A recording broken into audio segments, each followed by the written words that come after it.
Listen up because what I'm about to tell you might be the biggest scandal to hit women's basketball. And if you're a Caitlin Clark fan, you need to hear every word of this. Before we dive into this explosive investigation that could rock the entire WNBA, make sure you hit that subscribe button because trust me, you don't want to miss what's coming next in the story. Right now, as we speak, there's a petition circulating online that's gaining massive traction, and it's calling for the Department of Justice and the Federal Trade Commission to launch a full-scale investigation into the WNBA and the Indiana Fever. Yeah, you heard that right. We're talking federal investigation levels serious here. This isn't just about basketball anymore. This is about consumer rights, potential fraud, and millions of dollars in ticket sales that fans are claiming were obtained through deception. Here's where it gets absolutely wild. Fans are accusing the WNBA and the Indiana Fever of deliberately misleading them about Caitlin Clark's injury status to keep ticket sales flowing. And folks, the evidence they're presenting is pretty damning. Remember back in May when Clark had that quad injury?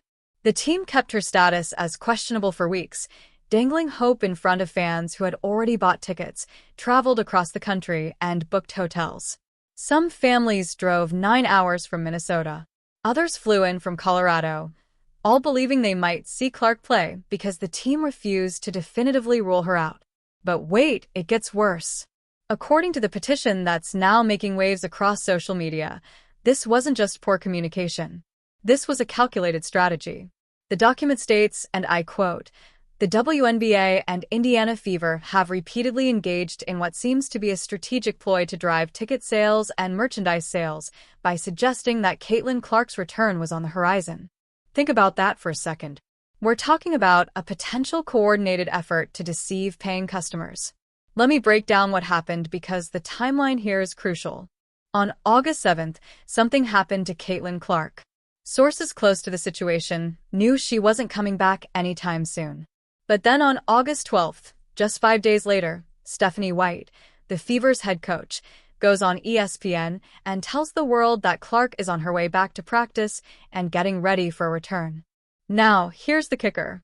Scott Agnes, who's been working with White for 20 years, comes out yesterday and basically admits they knew on the 7th that she wasn't coming back. You see the problem here? They lied. Straight up lied to fans who were buying tickets based on that ESPN appearance. The financial impact has been staggering. When Clark's injuries have been announced, ticket prices have plummeted by as much as 71%. We're talking about games that went from $86 getting prices down to $25. The Chicago Sky moved their game against the Fever to the United Center, a 21,000-seat arena specifically because of Clark's draw. The Washington Mystics moved their game to a 14,000-seat venue in Baltimore. These teams made massive financial commitments based on Clark's presence. And when she didn't play, fans felt scammed. But here's what really makes my blood boil. And it should make yours boil, too, if you care about Caitlin Clark and Sophie Cunningham. These aren't rich people we're talking about getting deceived. The petition specifically mentions fans who spent their rent money, their light bill money, their gas bill money to see a once-in-a-lifetime player. Single moms saving up for months to give their kids a chance to see their hero. Families driving hundreds of miles, staying in hotels they couldn't really afford. All based on the promise that Clark might play. And speaking of Sophie Cunningham, let's talk about what just happened to her. Our girl Sophie, who's been the fierce protector of Caitlin Clark all season, the one they call Spicy Sophie, just suffered a season-ending knee injury. The same Sophie who gained over 1 million social media followers practically overnight for standing up for Clark. The same Sophie whose jersey sales exploded after she became known as Clark's enforcer. And guess what? The team is already playing the same games with her injury status that they played with Clark's. Now, this petition isn't just some random fan complaint. It's citing actual legal precedent. They're invoking Title VII of the 1964 Civil Rights Act. They're pointing to the pattern of communication between league officials and team medical reports that suggests, and I'm quoting here, coordinated misrepresentation rather than independent factual reporting. This is lawyer speak for they conspired to lie to you. The petition goes even further, stating that this coordinated messaging suggests an underlying intent to protect revenue streams at the expense of fan loyalty and trust. In other words, They cared more about selling tickets than being honest with the people who love the sport. Economic harm has been inflicted on countless fans who, based on false pretenses, spent money they might not have otherwise parted with if they had known the truth. You want to know how serious this is getting?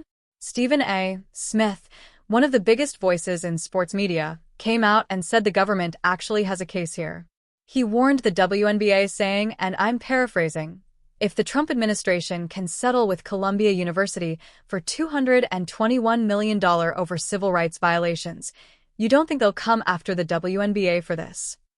He literally said, WNBA, you've been forewarned. You got to address this. Even more shocking, there's a Wall Street Journal article, the Wall Street Journal, not some random blog, calling for a congressional investigation into the WNBA. Former White House staffer Sean Lann wrote that the league has fostered a hostile workplace for Clark through excessive fouling, targeting, and hostile comments. He's calling for the Labor Department to review league protocols and for the Justice Department's Civil Rights Division to potentially take action. But let's get back to the consumer deception angle, because this is where regular fans like you and me might actually have legal recourse. Lawyers are already talking about potential class action lawsuits. Think about it. If you bought a ticket to see Caitlin Clark based on the team's public statements that she was questionable or day-to-day when they actually knew she wasn't playing, you might have been defrauded. If you flew across the country, booked a hotel, took time off work, all based on misleading information from the team, you could be entitled to compensation. The pattern is undeniable. During the All-Star game, they waited until 3 days before to announce Clark wasn't playing after thousands had already bought tickets. During her May injury, they kept her as questionable for 2 full weeks while ticket sales continued. Each time, they waited until the last possible moment after maximum tickets were sold to reveal the truth. This isn't incompetence. This looks like a deliberate strategy. And let's talk about the human cost here. 8-year-old Elizabeth from Minnesota painted a picture for Caitlin Clark, wrote Caitlin Clark 14 times on it, and her family drove 9 hours to Indianapolis. When they found out Clark wasn't playing, the little girl was devastated. John Kopicki from Colorado Springs had to cancel his entire trip, losing money on flights and hotels because the team waited too long to announce Clark's status. He straight up said, "We are Caitlin fans before Fever fans." Here's what's really messed up about all this. Caitlin Clark is responsible for 26.5% of all WNBA economic activity. That includes merchandise, ticket sales, and television revenue. She's literally carrying a quarter of the league's economy on her shoulders. And instead of protecting their golden goose, the league and the Fever are using her name to deceive fans. It's not just wrong, it's incredibly stupid from a business perspective. The petition that's circulating makes a powerful point. Professional sports hold a significant place in our culture and economy, built on the foundation of trust and transparency. When that trust is broken, when fans feel deceived, it doesn't just hurt their wallets, it hurts the entire sport. How many of those fans who got burned will come back? How many will tell their friends not to waste their money? Sophie Cunningham saw all this happening and became Clark's protector on the court. She literally got ejected from a game defending Clark after an opponent poked her in the eye. Sophie understood what the league apparently doesn't. That Caitlin Clark isn't just another player. She's the face of women's basketball's future. And now Sophie's out for the season with a knee injury. And guess what? The Fever announced it just 2 days ago, but fans are already suspicious about how long they actually knew. The investigation being called for isn't just about past deception. It's about establishing accountability. Going forward, the petition demands that the Department of Justice and Federal Trade Commission examine the WNBA's practices, review internal communications, and ensure that fans are treated fairly. They want transparency about injury reporting, honest communication about player availability, and an end to using misleading information to drive ticket sales. What makes this even more significant is that it's happening during the WNBA's most successful period ever. Viewership is up 272% from last season. The league finally has the attention it's always deserved. And this is when they choose to potentially defraud their newest, most passionate fans. It's self-sabotage of the highest order. Former players and analysts are starting to speak up, too. Rebecca Lobo has talked about how the star player of the league isn't being protected. Sophie Cunningham herself said before her injury, the refs had a lot to do with that. They're just not protecting the star player of the WNBA. When your own players are calling out the league's failures, you know something's seriously wrong. The legal implications here are massive. Consumer protection laws exist specifically to prevent this kind of deception. The FTC Act prohibits unfair or deceptive acts or practices in or affecting commerce, misleading consumers about product availability, and yes, Caitlin Clark's presence at a game is essentially the product being sold, is exactly the kind of thing these laws were designed to prevent. And here's the thing that should worry the WNBA most. This isn't just about money. It's about credibility. Once fans lose trust, it's almost impossible to get it back. The league has worked for decades to build its audience, to prove it deserves mainstream attention. All of that could be undone if fans believe they're being systematically deceived. The timing couldn't be worse for the league. They're in the middle of negotiating a new collective bargaining agreement. They're trying to expand with new franchises.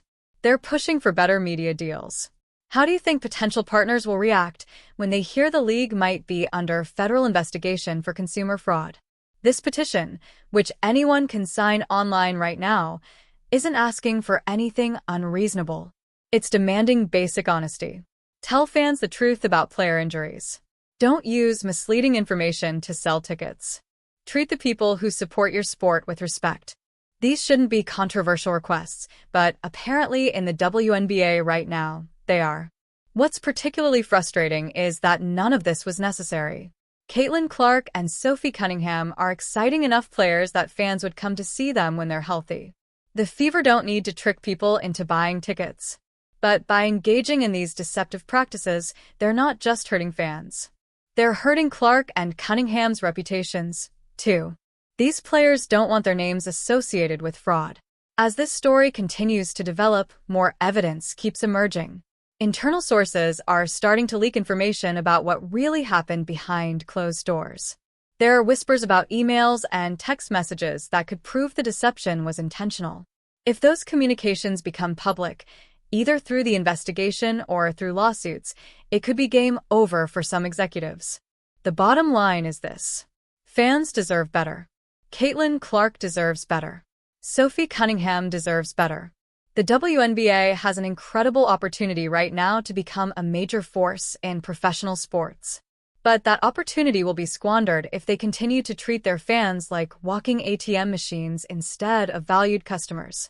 If you've been affected by this, if you bought tickets based on misleading information about player availability, you need to know that you have rights. Document everything. Save your receipts. Keep records of what information was available when you made your purchase. You might need it if this turns into a class action lawsuit. This investigation, if it happens, won't just be about punishing bad behavior. It'll be about setting standards for the future. It'll establish that professional sports leagues can't lie to their fans without consequences. It'll protect future generations of fans from similar deception. Most importantly, it'll ensure that when a little girl paints a picture for her hero and travels hundreds of miles to deliver it, she won't be deceived about whether that hero will actually be there.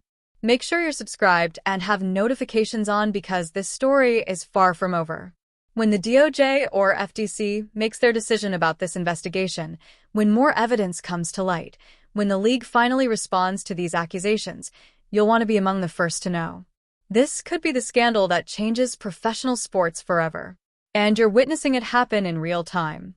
The WNBA wanted attention.